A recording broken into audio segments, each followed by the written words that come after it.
Reggae. Hello, how are you? Pleasure to have you. God bless you.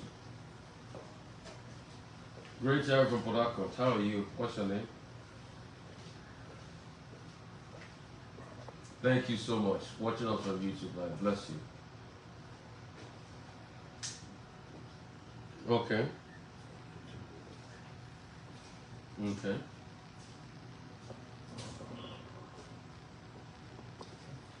Sport betting. That's another big addiction.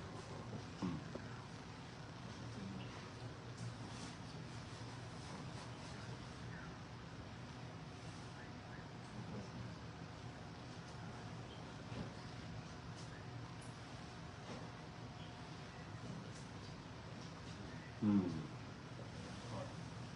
Hmm. Hmm. So two things they do in other parts of the world. I think they put a cap on the amount you can bet. But secondly, also, let me tell you something about betting you need to understand today. And it's a ground rule. The house always wins. You will never be richer than the betting company.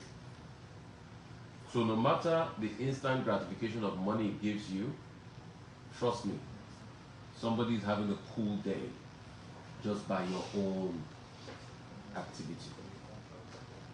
And if you understand that, the better it becomes for you. Please. Somebody is having a cool day over your own. Even if you come out and say, okay, you win XYZ amount, somebody is having a field day. For every 10 million the star prize wins, somebody has won times 100 of that, but not even moving a muscle. So, but I think there's also cap. People put a cap on the amount, and also try to religiously caution yourself. And please, one idea I told somebody, it might work for you, it might not work for you, is buy a little colo. You know what they call colo? A little piggy bank. Any amount you want to put into that activity, put it in there and see how much it will give you at the end of the month or the year. Let's see how that works. Thanks a lot. Really appreciate you. Thanks a lot. Really appreciate you. I've got Mr. Sowore here in the building. It's a pleasure to have you. Finally. Thank you.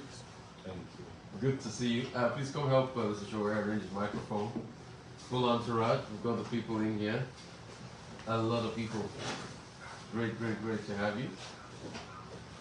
And this morning, we're going to be talking about a lot of things. The presidential candidate of the ANC, Mr. Sowore, is here with us. Great to have you. How's it going? Doing very well. Good morning. No, please put the microphone in such a way that we can hear it. We're not hearing this. I can't hear. No, the speaker is actually here. No, look at it here. Okay, is that it? Good? Oh, good. So we got it now.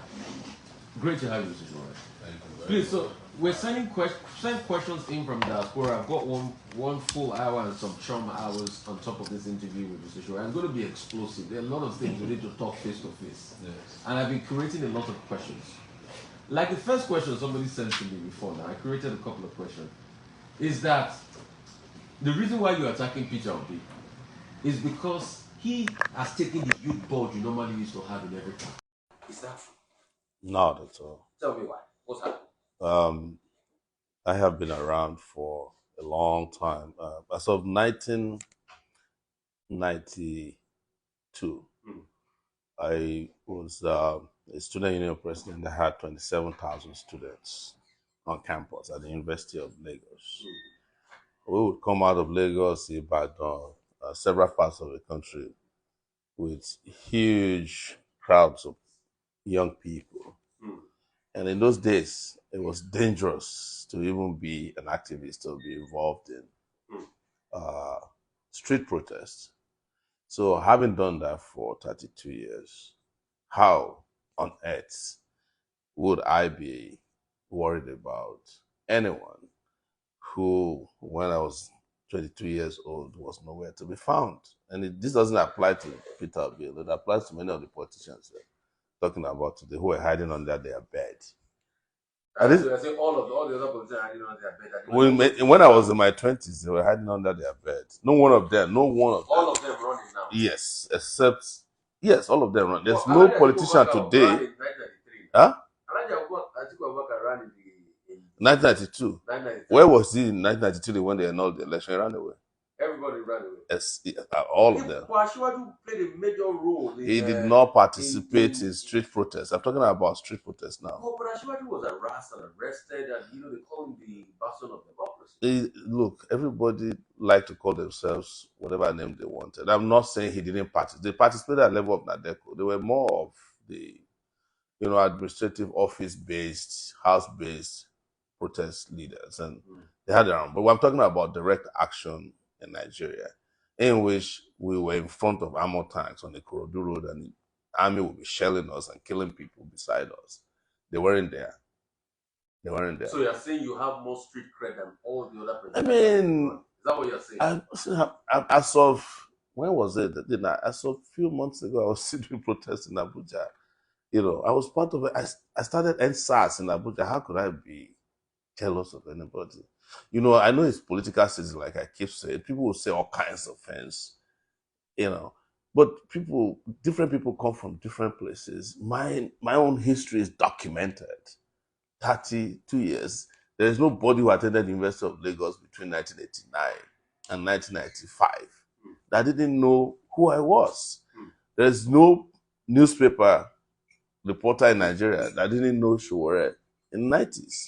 Even when I left in 1999 to go to the US, and I popped out through Sahara Reporters, everybody knew it because I practically disrupted the media space in this country using Sahara Reporters. Another thing they keep saying, yes, those are the things they created about it. Yes. My interview style is the thing they created about it. That why is it that you're saying all of this now? That you were once working for those people in opposition. Hang on a minute. Yes. That they used to give you facts. That's why Sahara Reporters had all those exclusives they normally give out there, and you had all of it.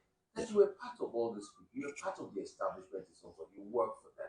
So why are you now going against it? Is that things are not going well amongst you guys? These are some of the concerns people push.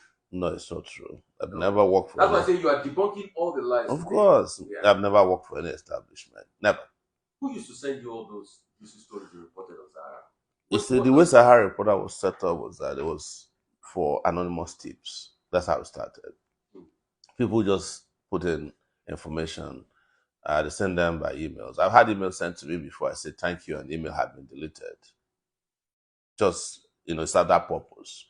And there are several other ways through which we collected information that I won't share with you because Sahara is still around, and we still need to keep those pipelines active. But a lot of people said those pipelines were these same politicians that were pushing in opposition then against the government. No, it's not. Look, so many of the people that bring information, I don't know them. I don't care about them. I don't want to know who they are. The information is what is important. What you're trying to paint is that maybe I have like a relationship with certain set of politicians. That's what people are saying. Yes, I mean, so that's what I'm clearing. No, the goal was to expose corruption. It was to make sure that we got exclusive that nobody had. And we set Sarah up to get that exclusive. To the point that for a long time, nobody even knew I was the one behind Sahara Reporters. Even when they knew I was the one, they didn't know who else was in Sahara. That was why Daily Beast, a very influential US-based newspaper, once described Sahara Reporters as the WikiLeaks of Africa because of some of the stories we broke in those days. And some of them were beneficial to all the politicians. For instance, when Yaradua was sick, nobody knew his health status except Sahara Reporters. In fact, Sahara Reporters was able to prepare the people who were to take over for it by saying, look, this man is brain dead. And that was what happened. Yaradua had died 5 months, brain dead 5 months before he was brought to Nigeria. But even the vice president then, Jonathan, did not know. I will reveal to you today that some people duped him. They duped him. They went and collected money from him that they would get Yaradua's picture in the hospital. And they went and did a Photoshop and gave to him. And I heard he paid $500,000 for it. But what of that interview with the BBC? I remember that. That was a scam. That was a scam. So the BBC lied? Is that what you're saying? The lady who did the interview was eventually fired, Tangaza. Yaradua's voice. So how did that voice come about? They did everything during Yaradua's time to manipulate, to keep the impression that Yaradua was alive and recovering so that Jonathan will not take over. You remember, just last month, the former military chief of staff at that time, Dambuza, confessed that there was a plan to have a coup. Sahara reporters, they wanted a coup. It was Sahara reporters that foiled that coup by revealing that they were planning a coup. It's public information. So this morning now you're here to discredit that interview because a lot of that interview rested people's thoughts. I have a feeling that I have a feeling that BBC has deleted the interview from its website. That audio footage, right? Yes. It was a scam. The lady who did it, Tangaza, I think she was arrested for corruption after that. She got a job with the federal, the FCT. She was a BBC person who arranged it. All of it was a scam. There was a lot of scams at that time. And that's why we're different. That's why I'm different. Everybody was cashing out during the Yaradua saga.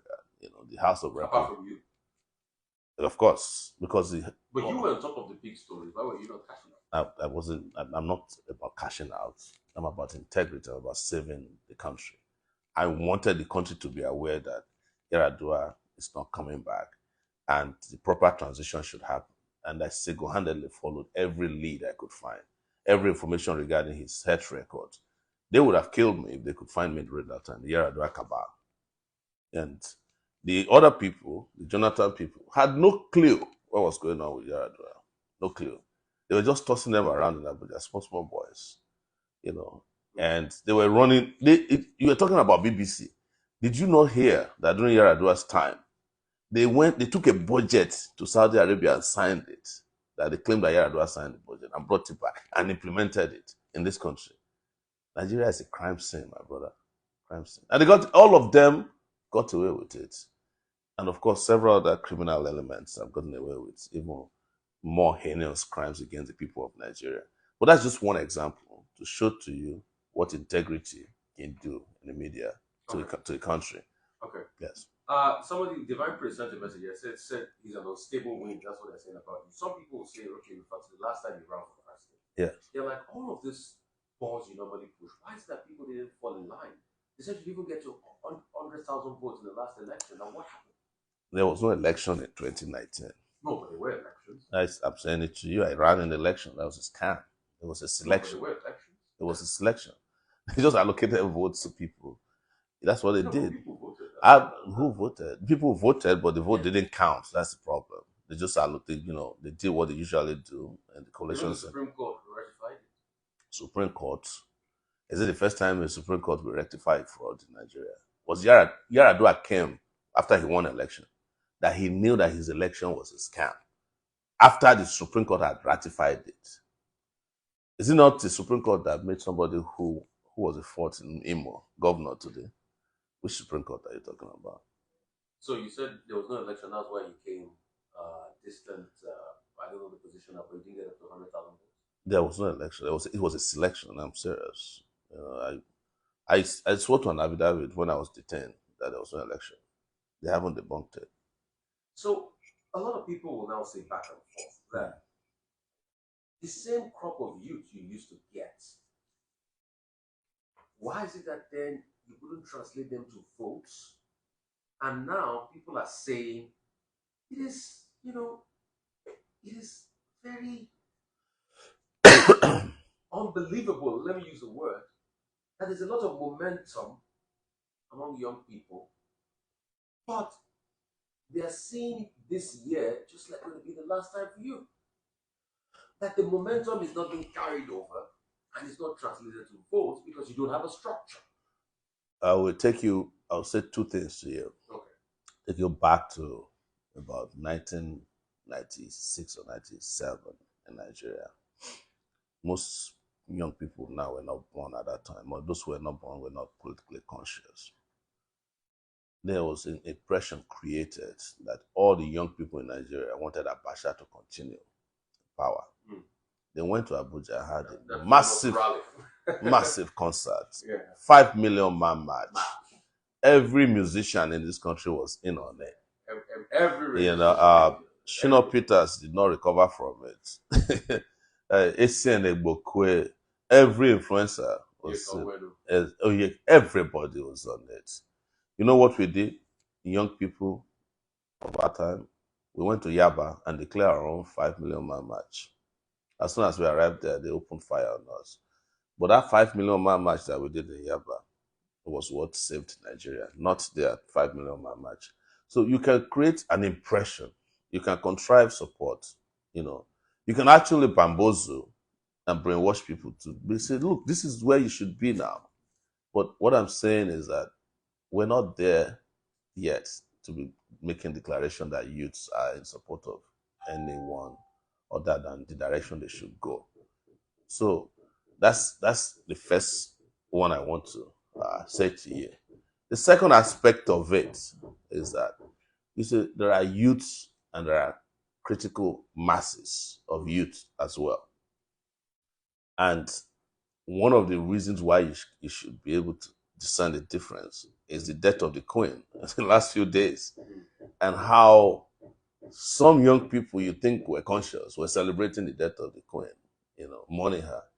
And some other more conscious youths are saying, look, this is the time to start debating colonialism and the theft of African diamonds, slavery, and what our ancestors did. And if we should even continue as members of the Commonwealth, if we are the only people who are common in the Commonwealth. It is that moment that we are reaching now. It's not going to happen overnight. I have always been with the young people, but I'm no longer a youth. I'm 51 years old, but I'm youthful. So it is for me to keep doing what I know is right. And I know that the conscious youth will find their way, they'll find their level at the end of the day. I'm not worried about what you're saying now because we've always seen so many of it. It's those who are seeing it for the first time that will be bothered. Those of us who have seen several of these things. In the university, it was the coolest thing to be a cultist when I was there. I refused. I said, my own youthfulness is not to attack or kill other young people because of girls. But it was the coolest thing at the University of Lagos, to belong in those groups. But at the point, it wasn't. It was what we did that eventually became the coolest thing to do, fighting for democracy, fighting for students. And that is why young people must listen to all these ideas, not be carried away by fluff. Yeah, we are going to see so many of this. You are going to see young people who say to themselves, I am this.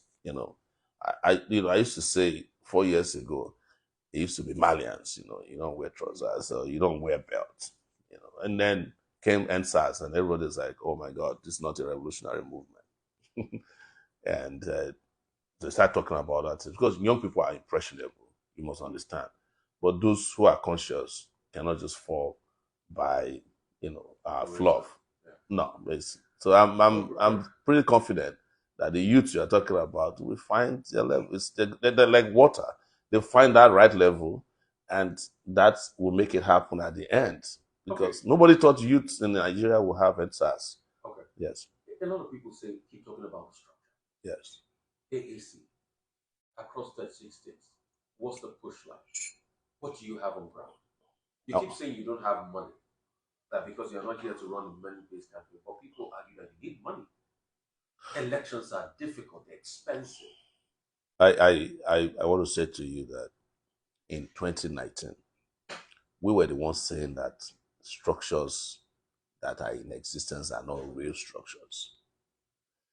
Some of the people who are now agreeing with us used to mock us in those days that, oh, you don't have structures. Because we said the structures of the major legacy political parties, they are transactional structures. They are for purposes of, I rub my back, I rub your back, you rub my back.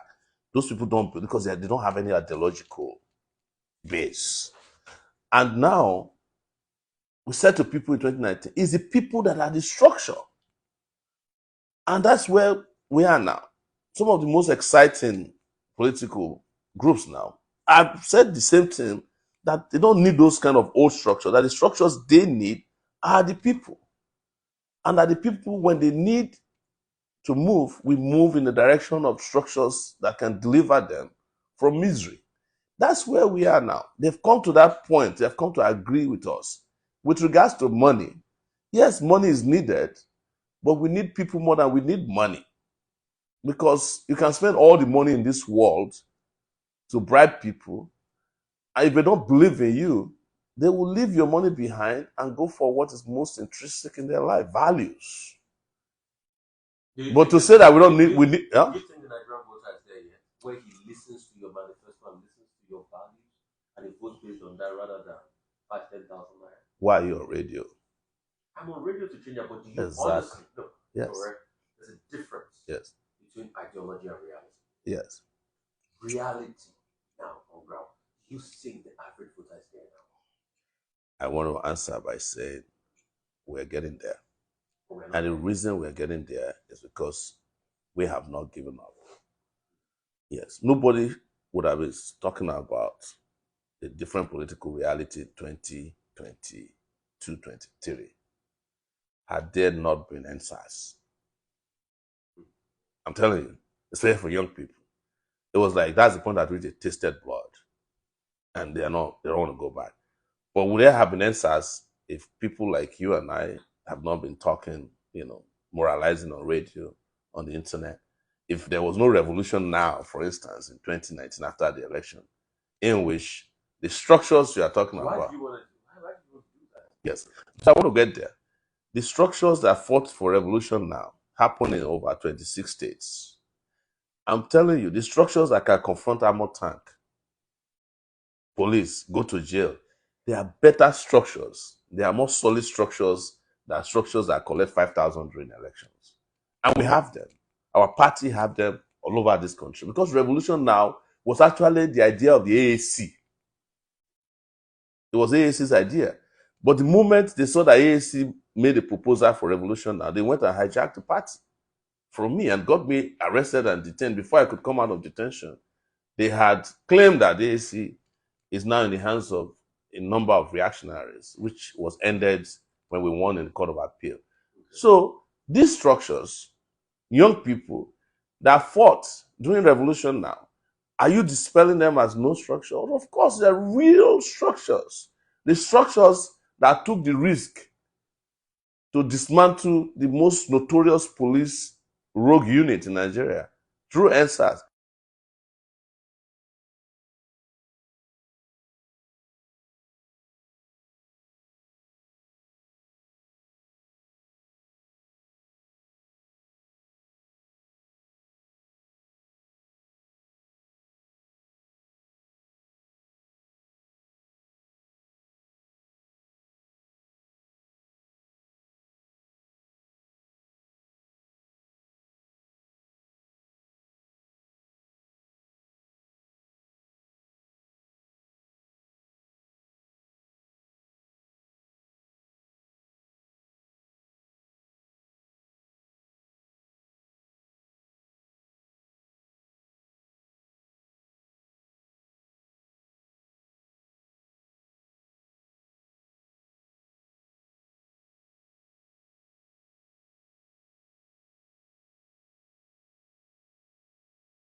Remember this man. Wow. Oh no, man, it's good to have him. He just called now. We'll try to call again. Amazing. And we are also helping to promote his book and what he stands for here. But before we get him as he tries to call back, let's talk subsidy. Yeah. What's your plan about subsidy? Subsidy is one of Nigeria's biggest fraud. Before subsidy. That is the welfare for the guys in the oil industry and their friends of people in government. Reason is that there's a correlation between the whole interest. Okay, or just a minute, please. Let's take this. Let's just so that we have. Hello, what's your name? Hello? Hello? What's your name? Where you calling I think from? my headset is not coming through. Okay. Good morning.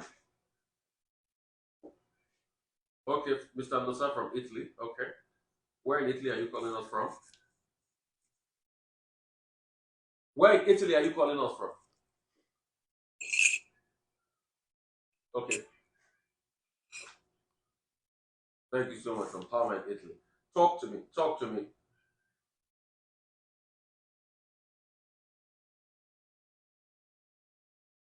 Thank you so much. Thank you. Thank you so much. Talk to Mr. Sowore. He's listening to you. I am here. Thank you very much. Happy Sunday to you, my brother.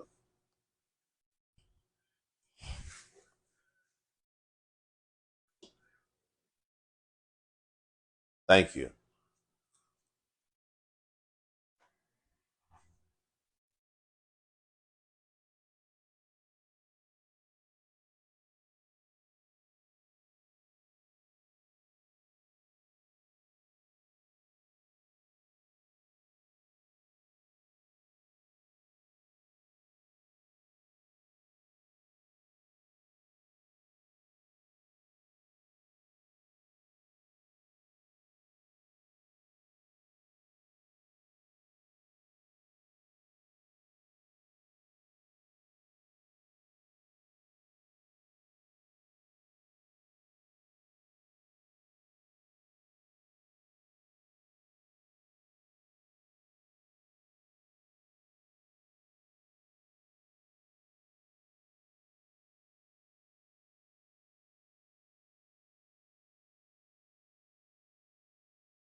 Lesser evil.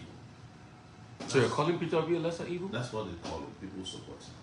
Okay. Subsidy, Sowore. Subsidy. Subsidies is scam. So what are you going to do about it? What's your solution? The first solution is to revive the refineries, 4 of them that we have, and make sure they are producing at least decent capacity. Where are you going to get the money from? Where are we getting money to pay for subsidy? The money that we're using to pay for subsidy in 6 months can fix all the refineries.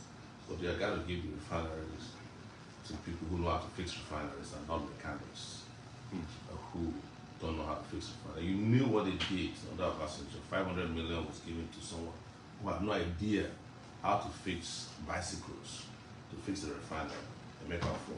That's how we started. In how many years are you going to fix this refinery? It doesn't take a long time. If you are in the right, if you have the right people in the country, it won't take so long. I mean, imagine Niger Delta militants are refining diesel and selling, and the Nigerian state cannot refine kerosene. Niger Delta militants, they have become refiners all around the country and doing very well at it. Why can't the Nigerian state refine its own crude? And we take the crude out. This is a scam. We don't need to even debate it because this is like very transparent scam, by the way. Well, what are you going to do concerning our national debts? 119% debt to service ratio. We're borrowing to service This debt. is the problem with the national debt is that we're borrowing for consumption. Otherwise, even the national debt as it stands today, the debt to GDP ratio is not bad, yes. Our problem is debt to revenue. We're not making enough, and the reason is, of course, we are losing 700,000 barrels of crude oil to thieves. And they're not Niger Delta thieves. I never call anybody Niger Delta thief. It's the national thieves. The NNPC MD said it, that people who are stealing those 700,000 per day are in Abuja. That's the truth. And then also mentioning subsidy. The customs man said that it is a lie that we are consuming 60 million liters of fuel on a daily basis. So if they are telling you all this, why do you keep bothering those of us who are not part of the scam that we should not call it a scam or fraud? It is. And until you put these fraudsters in their place, you are not going to have your country back. You can't have a decent country. I said it yesterday, I'll repeat it here again for the first time. The NNPC, it was the first organization to secede from Nigeria. It's a country on its own. Until you bring the NNPC back into Nigeria, you cannot get their revenue to service things you need within Nigeria. It's a behemoth that is sucking life out of the people of Nigeria. So how would you increase the revenue coming into federal costs? Well, we have to plug immediately the losses. For instance, if we can catch those thieves who are stealing 700,000 barrels of... How would you catch them? Well, they use badges to come into this country. One of them was caught by Equatorial Guinea last week. Those can be stopped immediately. Because But they said there was no oil in that badge. That's what they said. Well, I can tell you a secret today. That it was when the badge got to Equatorial Guinea that they sucked the oil out. What's your fact on that? Nobody can dispute that. I'm saying this here, and I can wait till next week. You can call me back if anybody will dispute that. They can't. Because you can imagine that a badge of that size was in Nigeria waters, and they told you the fastest it can go is at 13 knots, right?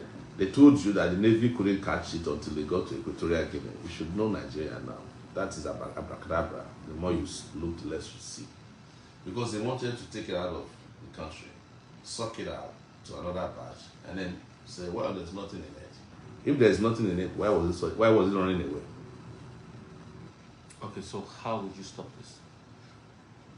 The commander-in-chief of the armed forces is the president of the country. The Navy claims as of now that they have sophisticated equipment in place to detect movement of all these big ships.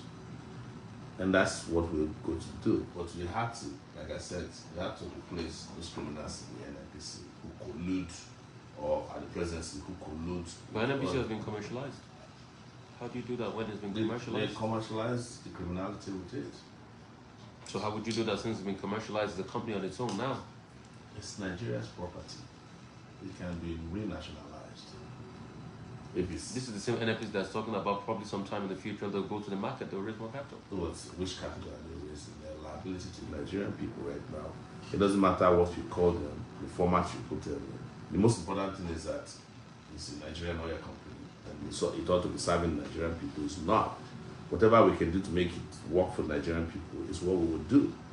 All the companies we commercialize, or whatever they did, we are buying them back. The discourse that we're giving out with loans and incentives to all these guys now Nigeria is taking all those toxic loans back. They are absorbing all the time. All the time we commercialize.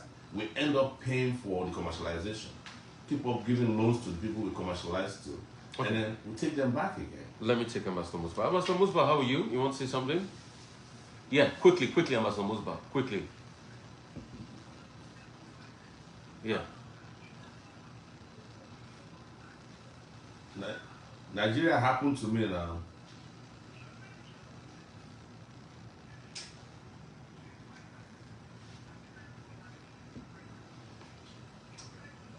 Very true.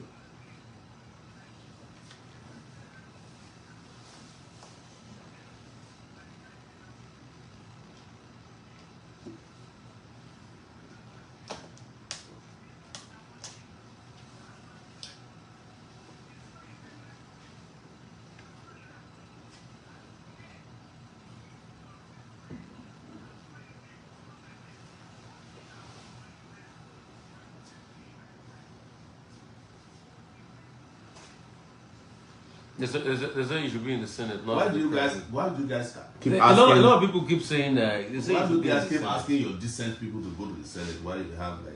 They say you don't have political experience. President of Nigeria. They say you don't have political experience. That's what they keep saying. I'm shocked why you say that I should go to the Senate. Why would I be senator in a country that has Buhari as president, where Buhari doesn't even know his level is right?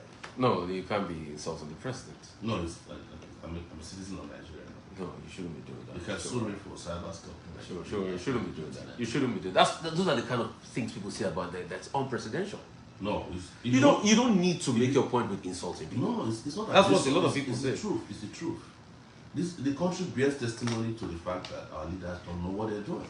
But people will argue with you in the long run that hey, they want that presidential person out of you. You can make your points, articulate your points. People will not argue with you, not shutting down their mental capacity, not saying they are not good enough. The president of the country is the chief truth seeker and speaker of the country. He's not the person who sugarcoats. You go to Israel, right? Yeah. Their president talk about the dignity of their own people, even if they are doing it the wrong way. You go to America, their president speaks truth to their own power there. The president of the US last week had to call out a former president, Donald Trump. Yes. They called out citizens who were trying to torpedo their democracy. Yes. You understand? In a national address. So what is unpresidential about saying that some people have ruined us? Some of you are afraid of them. I'm not afraid of Buhari. You forget, Troy, that these are your electorate. These are people that elect you. They keep saying things like you're arrogant. These are the words that come out of them, and this is a fair assessment. No. People who are working with Buhari cannot like me. I can show you the trail here. You can come and see. Yemi, please just come and turn this trail and let him see it. That's what people are saying. It's not me. No. You have people in your own audience. You understand? I have people in my own audience. That is why I told you in a private conversation that you people should stop saying that some Nigerian youth have supported a particular candidate because you don't have any scientific basis to prove it. I mean, I'll agree with you. Yes, it's not empirical. No data. Wake up and say, no data back. All the young people are supporting this. How many young? Where did you do the poll?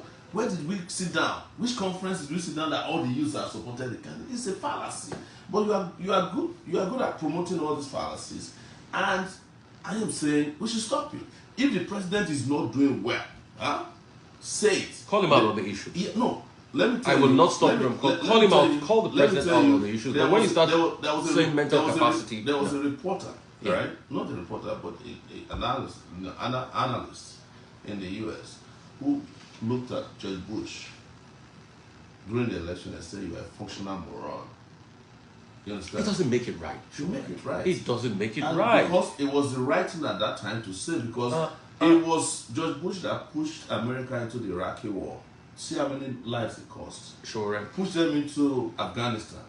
But at that time, it didn't sound like it was the right thing to say. But sure. Families of people who died in Iraq and Afghanistan and the money they lost, everybody now adopted it. It became his alias name for a long time.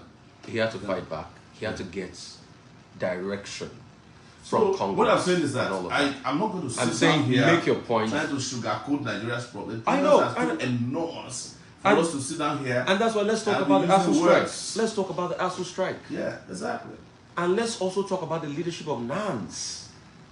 What is leadership of NANS and ASU strike? You know, a lot of people look and say NANS used to be a very active group, but people that are dead today, what is happening?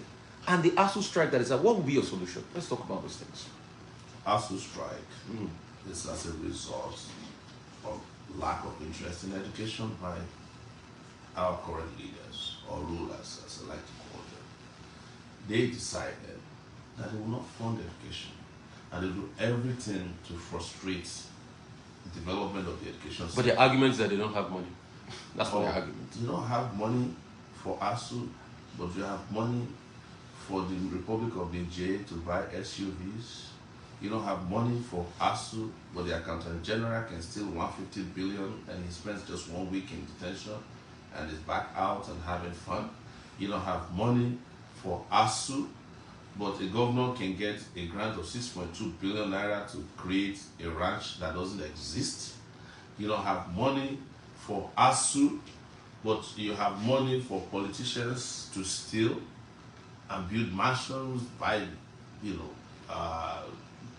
rent private jets and travel all over the country.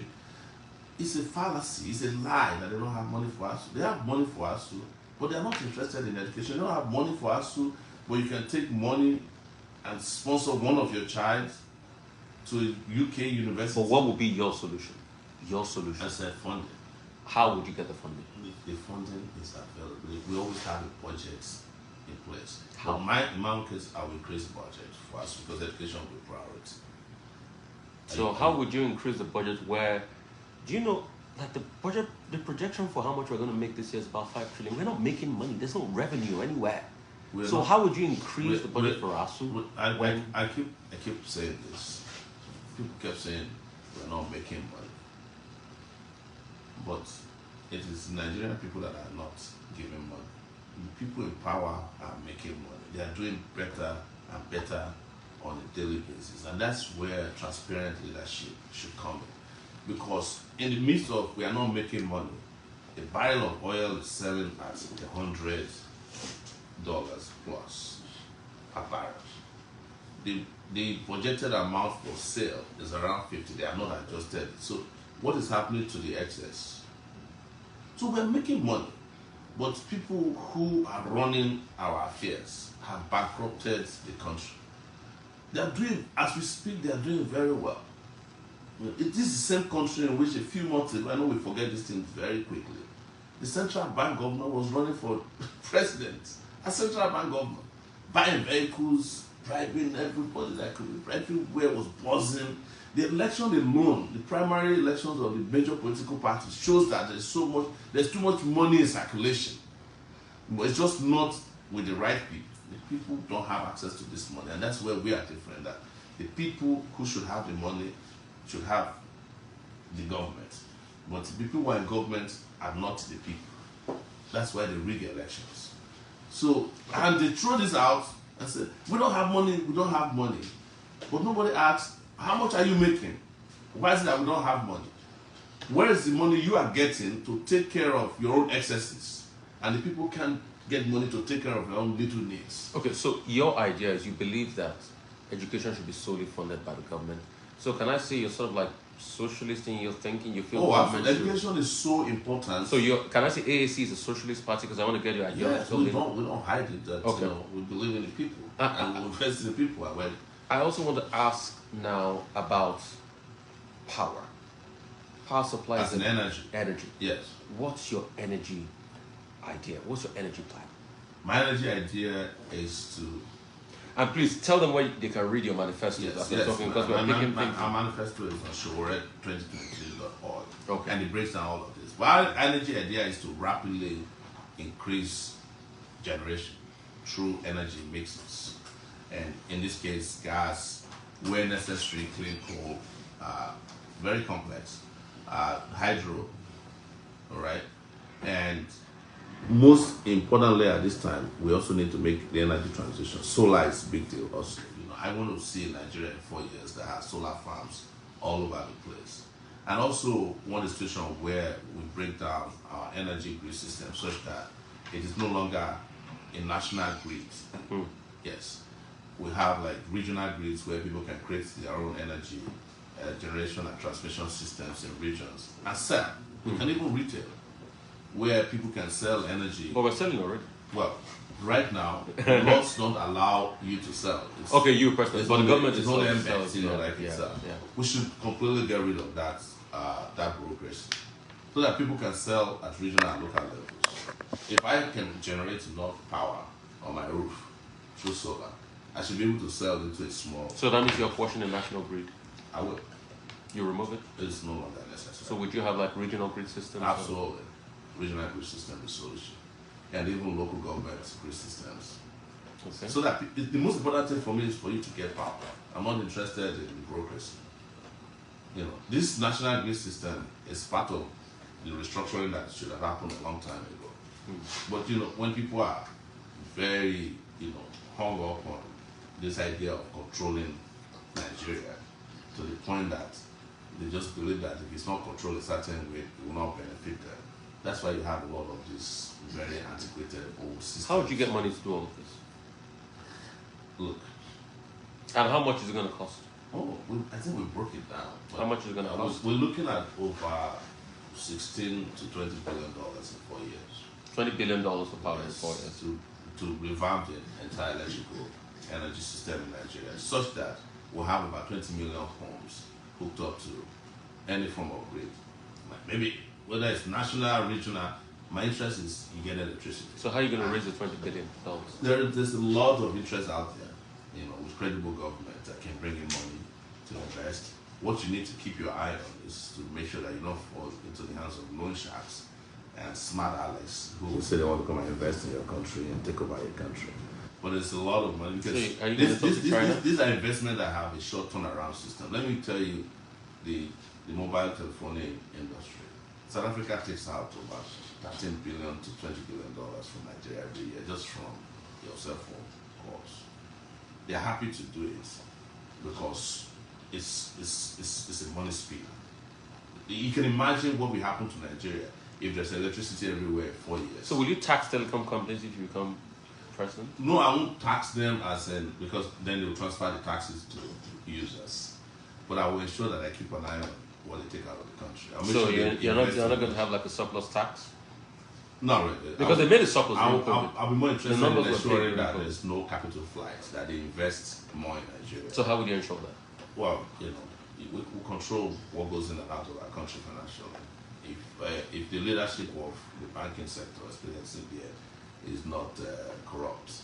No, but they have institutions in terms of that, but nothing. I'm just saying. There was a case that you probably knew about where the MTN took over 13 billion out of Nigeria illegally, and even the Attorney General sued them, but the one that settled behind her back and didn't bring back the money. It settled everybody.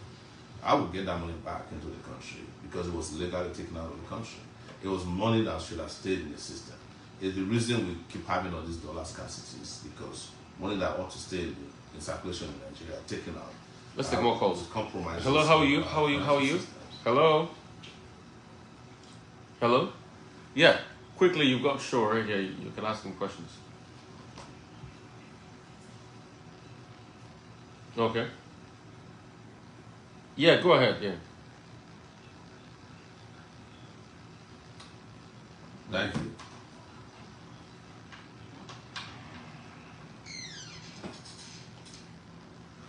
Thank you so much. Thank you so much.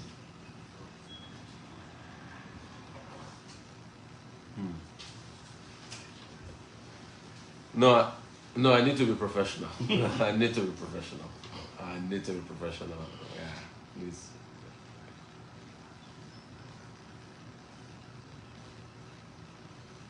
This is more than enough time. Even Astro himself, he'll tell you I'm the only person that gives him an hour on national radio. On worldwide radio, international radio. Yes, this is called from the UK. You've gone international. Yeah. Okay. Thank you so much. Thank you so much. Let's talk about terrorist financing. Yes. There's been a lot of financing of terrorism. money goes out everywhere. We've not been able to track it. You all saw the arrest recently by, DSS. What are you going to do as regards stopping terrorist financing? I want to disagree with you that we can track it. Why? We're tracking. We're just not doing something about it. So what's because of happening? people who are involved. Powerful people are involved. Terrorism is powerful. It's a powerful international conspiracy against nation states, individuals, and terrorist financing is just like drug trade too. There are powerful people involved. But to say that we have not been able to track is not true. We know the people who are financing terrorists. The Attorney General announced that they have 400 people in detention 2 years ago. None of them were prosecuted today because they were connected, highly connected. Dubai, on the other hand, the UAE, on the other hand, captured some of them and they're in jail. How is it that those who were caught in the UAE prosecuted and jailed? And the ones So what would you do about that? No, I will make sure that they are prosecuted. And we also... Do you have the political will? Oh, yeah, so I do. How strong is your will? Sure. Go and ask Buhari, go and ask Babangida, ask Abacha. No, I'm asking you. I'm talking to you face to face. I'm not talking to others. Because how strong is your will? Because human wills are not something you can calculate in kilojoules, So I would just say, I don't need to brag about it, but I haven't been around. Let me take another call from Germany. I think this is Germany. Hello, how are you? Morning, where are you calling from? Is this Germany? Okay, great. Where are you calling from in Germany? Munich. Okay, good. Sowore is here. Talk to him. How are you? Happy Sunday to you, brother.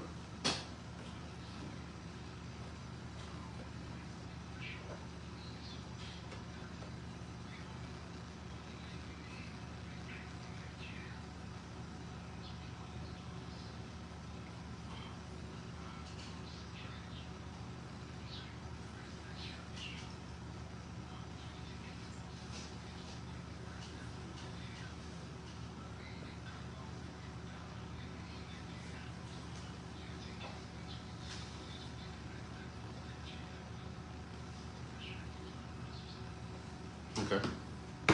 Thank you so much. It says, do you think it's going to be easy for you to be president? It's up to the Nigerian people. That's why, as candidates, we sell our ideas to them. We present ourselves, we present our values, our integrity, we present our records. And it's up to the people to determine. There's no candidate today who can say that he will win the election.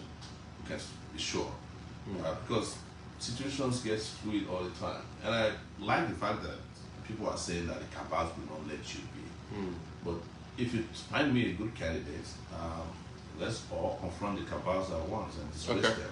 Let's get another call. Where are you calling from? Hello? Hello?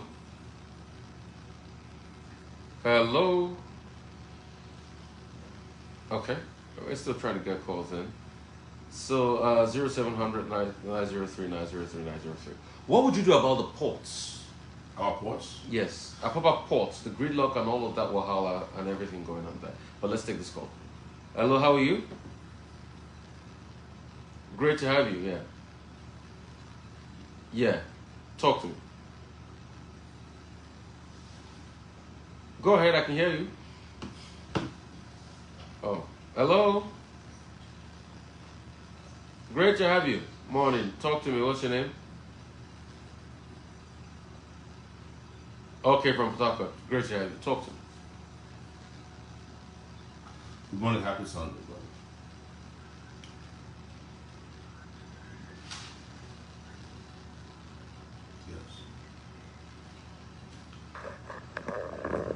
Yes. Yes.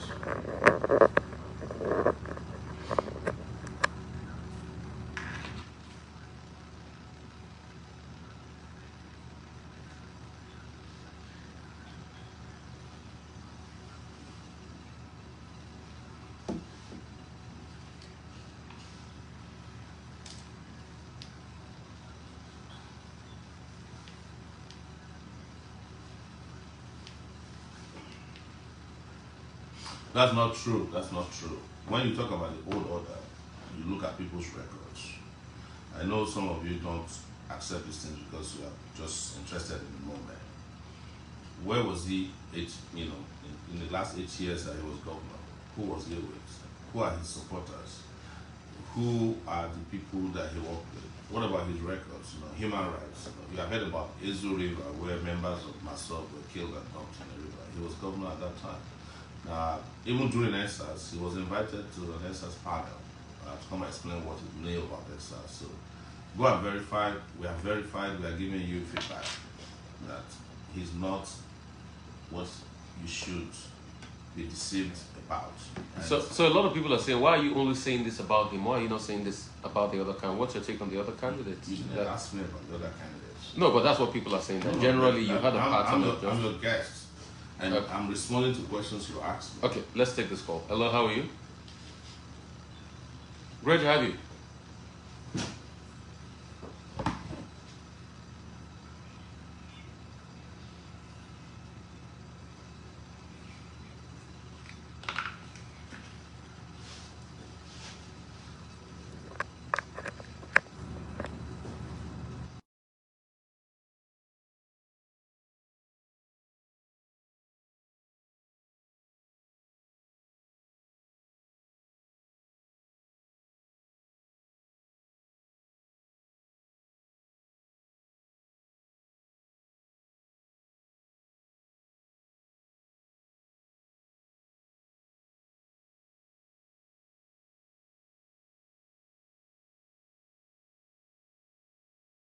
That's your own opinion.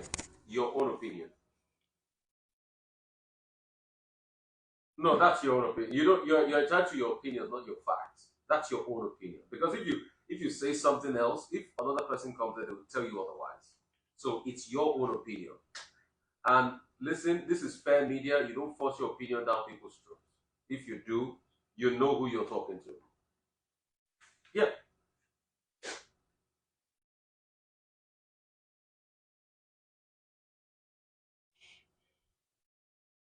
That's your opinion. Thank you for your opinion.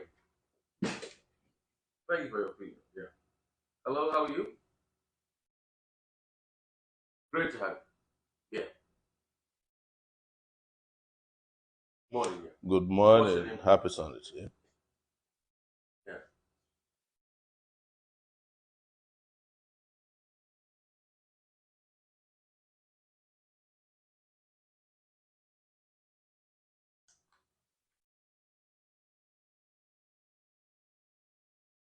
That's not true. I was the one who bailed him out of the police station in Abuja.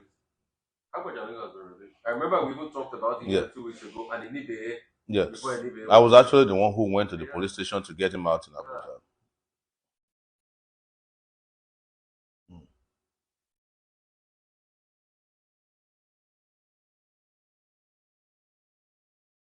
Okay.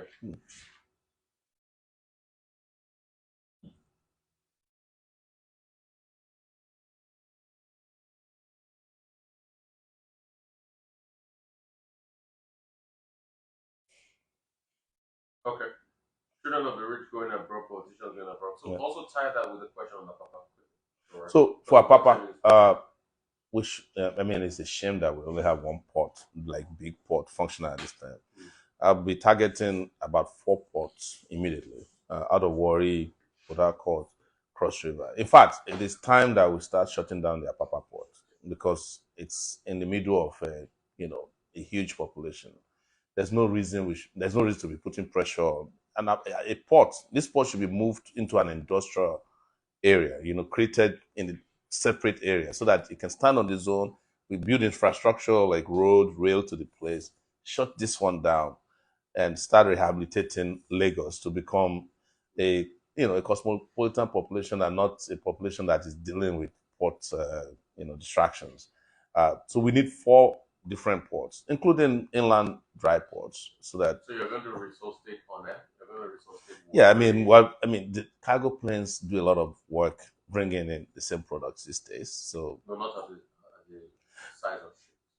Well, not as size of ships, but the frequency makes it easier. What I'm saying is that it has to be a combination to have dry inland ports, cargo airports. That shipping has become so simplified these days But like I keep saying, there's nothing that is handled by our current leaders that is not complex because they don't know what they are doing. I know you disagree with it.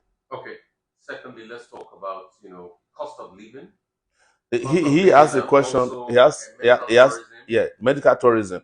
You see, you cannot legislate medical tourism as long as you don't have hospitals.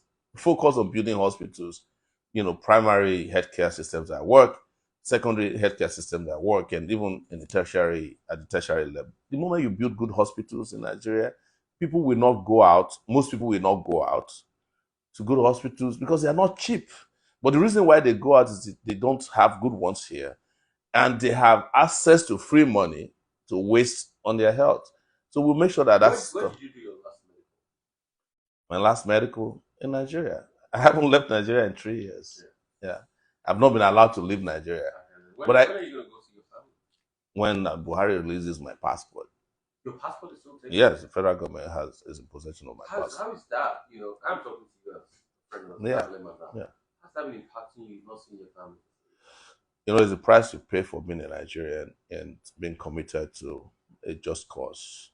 I could have. You every day? We talk. We're a digital family now, so we just talk over the phone. I'm able to see them, but it's very hard, to have kids who are growing up without you.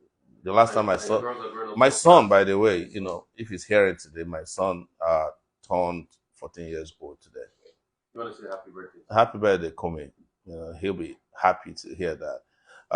And I've not seen him since 2019. So he was a teenager when I saw him. And now he's like, what is it? Preteen. It's no longer a preteen now. So it's crazy. But this is what the price we have to pay for being citizens of this country. I mean, citizen of Nigeria, and deciding that we want to change it in our lifetime. It will take a toll. Most people, and I use the opportunity to say it all the time, I refuse to change my Nigerian citizenship, even though I spent 20 years in America. So you only have a Nigerian passport? Yes, that's the one they are holding. If I had an American passport, I would have left. But you have an American residency? Yes, I have an American residency, but no, I don't have American citizenship because I refuse to apply. Your wife? They were born there. They were born there. Let's talk about Forex. The state of our Naira. The Naira has been falling like a yo-yo. Yeah. What are you going to say about that? How are you going to fix that? This is a macroeconomic policy that went crazy. In our own case, there are two ways that your currency can be strong or even relevant. One of it is for you to be producing. We are not producing. That's the truth. We don't have anything in international markets. Seriously, apart from oil, crude oil, and crude oil is also going out of business. But the most dire situation with our currency is the fact that we are messing with our currency at the macroeconomic policy level. The Central Bank of Nigeria had no business maintaining several currency, Naira exchange rates. I'll put an end to all those exchange rates because it's a source. It's a source of fraud. You float the Naira. I'm not going to float, but no, I'm not going to float. I'm not going to float, but I will not have 4 or 5 exchange rates controlled by some guys who are flipping that. It's a lie. It's all fraud. Yeah. These guys are just flipping the Naira. Yes, it's going to be unified, and I'll put the will of the country behind it. The other policies will go with it. It's one of the reasons why we are going in the direction that we are going. I'm not going to float the Naira. I'm saying it. I am going to strengthen the Naira. If you unify it, that means you're... It's not true. It's not true. So what are you going to do? Unifying it ensures that you don't give any window for fraudsters to be manipulating your currency. And that's what they are doing. These guys in the CBN and the banking sector are just flipping the Naira. It's round tripping. Round tripping is what is killing the Naira. I've said it to you several times. I'm not floating the Naira. I'm not floating the Naira, but I'm also not maintaining, multiple exchange rates of the Naira. If you get rid of the multiple exchange rates... What do you think is the real value of the Naira? I cannot say, but I think the Naira should not be 700 Naira to the dollar. Definitely. Less than 700? What? Like I said, I won't make an announcement here that will make me... But do you think it should be more than the 430 something that it is I can't say. I'm just going to be very clear that I'm not going to tell you exactly as I'm sitting in front of you what I think naira should be, but it should not be 700 naira to $1. It's this one has become a toilet paper. Okay, somebody says, good morning, blah, blah, blah, blah, blah, blah, blah. Somebody's pissed off at your vision. Emmanuel Omo from Edo State says the interview is really annoying. But Sowore is making his point. He's selling his case. I mean, why should you be annoyed when somebody's selling their case? I mean, everybody has the right to come sell their case. Yeah. And somebody's saying, open Skype for diaspora. But you can call the phone lines. It's on WhatsApp. All right? I'm trying to get calls in. I'm even calling people back. Okay. Oh, okay. Hello, how are you? I'm calling you back. Can't you see that? Which radio station calls you back? Hello? Yeah, what's your name? Where are you calling from? From Malaysia, okay. Came from Malay. Oh yeah, go ahead. Talk, Sowore. 30 seconds.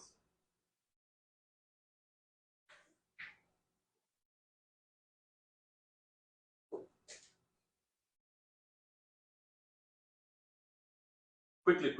Time is not a friend.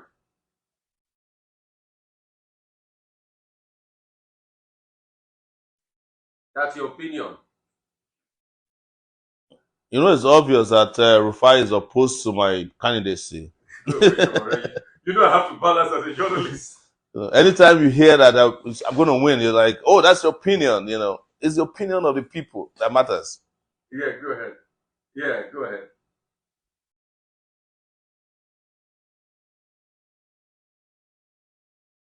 Okay, international policy outlook. Let me see out. Let me take this. Let me take a call. Okay. Although international policy outlook. Hello, yes. How are you? Hello from South Africa. How are you? Good morning.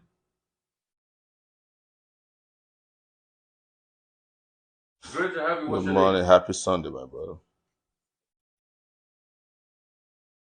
Okay. Hey, Benjamin. How are you? Good morning.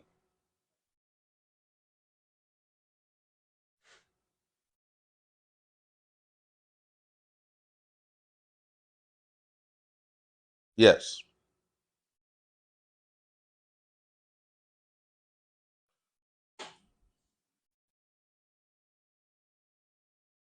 And to verify his income, he invested the money from the state in his private personal business. That's verified. And the investment he said he made, which was for no, he didn't bring it. He invested money. You asked me question. You don't want me to answer. You asked me question. Okay, one else, please. One else. You asked me question you don't want me to answer. All right. He invested money from the state, $12 million in a company in which he had private family interest. The value of that money is now $3 million.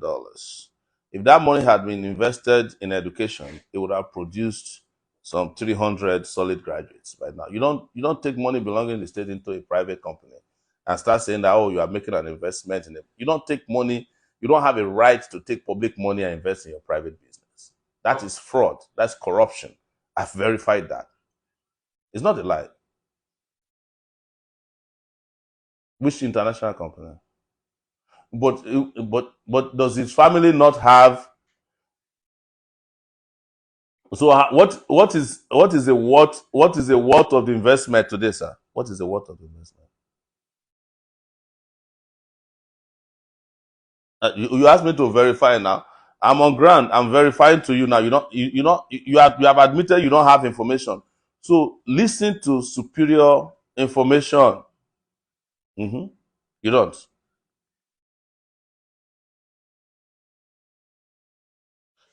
Is a personal. Of course, he has interest in the brewery.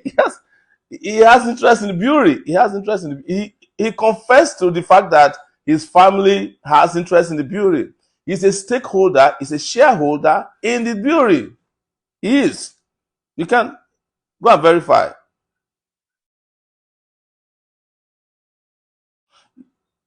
But you don't know now. We just told you now. You're arguing. Okay. You don't know.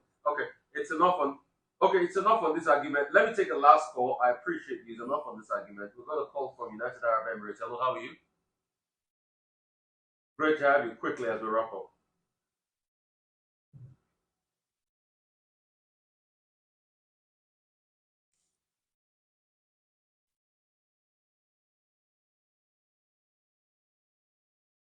Okay, so how will you unify Nigeria, Shomore? Nigeria needs to be unified with justice, social, political, and economic justice. Let me take this final call. Hello, how are you? Final call. What's your name? Where you calling from? Okay. Thank you so much. Thank you so much. Okay.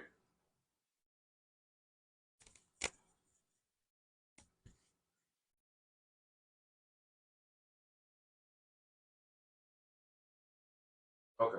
Thank you so much. Okay. Thank you so We much. are still collecting money from Abacha, who died a long time ago. So we should be able to collect back from those who are still alive. They will be made to return every dime they stole. That much I can promise you. So somebody's saying you're jealous of Peter Obi that you're not talking You keep about Atiku and Tinubu this way. it's not true. Even on this your program today, I talked about Atiku. Yeah. I talked about Tinubu. Yeah. People want to listen to what they want to hear. So we should stop wasting time on saying. Thank you so much. You know, I promised. It's fantastic. But please let me use this opportunity to send my profound condolences to your family over the loss of your dad. Thank you. I know he meant a lot to you, and we'll be there with you. You know. Thank you so much for bringing me in. Thank you so much. Thank you so much. It means a lot to me. Yeah. So there you have it. We said we'll give you all presidential candidates. We've done Yeshua himself. This is the second time. And in studio in person. Thank you guys so much for watching. Really appreciate all of you. And the video is live there on YouTube. You can watch it all over and over again. And on Shora's page. Yes. We have it on our page. On Shora's page. So go out there. Watch it over and over and over again. I will give everybody a chance. And when the campaign starts, probably we'll still have to. We'll be back. Yes. At some point. Because it's not even kicked off yet. So it hasn't started yet. Yeah. Thank you guys so much. Bless you.